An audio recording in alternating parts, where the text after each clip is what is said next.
बिस्मिल्लाहिर्रहमानिर्रहीम। अस्सलाम वालेकुम नाज़रीन।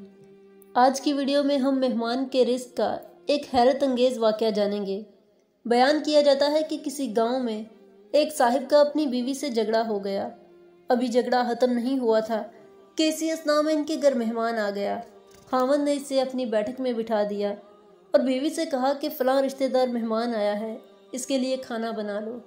वो गुस्से में थी, कहने लगी न तुम्हारे लिए खाना है न तुम्हारे मेहमान के लिए।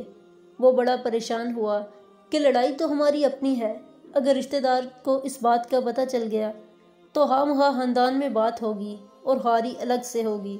लिहाजा खामोशी से आकर मेहमान के पास चुपचाप बैठ गया।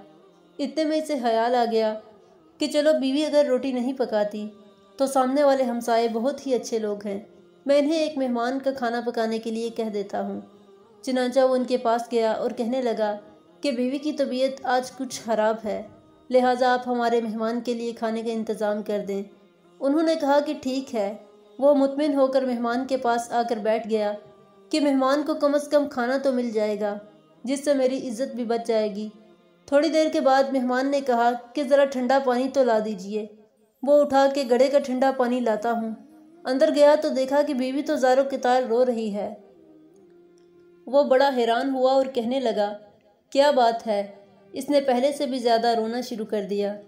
कहने लगी, बस मुझे माफ़ कर दें। इसके खावंद ने कहा कि बताओ तो सही, आखिर तुम्हारे रोने की वजह क्या है? तुम ऐसे क्यों रो रही हो? बीवी ने कहा कि पहले मुझे माफ़ कर दें, फिर मैं आपको अपनी बात सुनाऊंगी।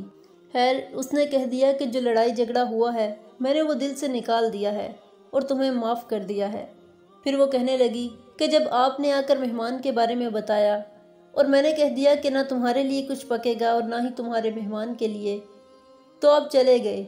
मगर मैंने दिल में सोचा कि लड़ाई तो मेरी और आपकी है और ये मेहमान रिश्तेदार है, हमें इसके सामने अपने झगड़े की पोल नहीं खोलना चाहिए। चुनांचा मैं उठी के खाना बनाती हूँ।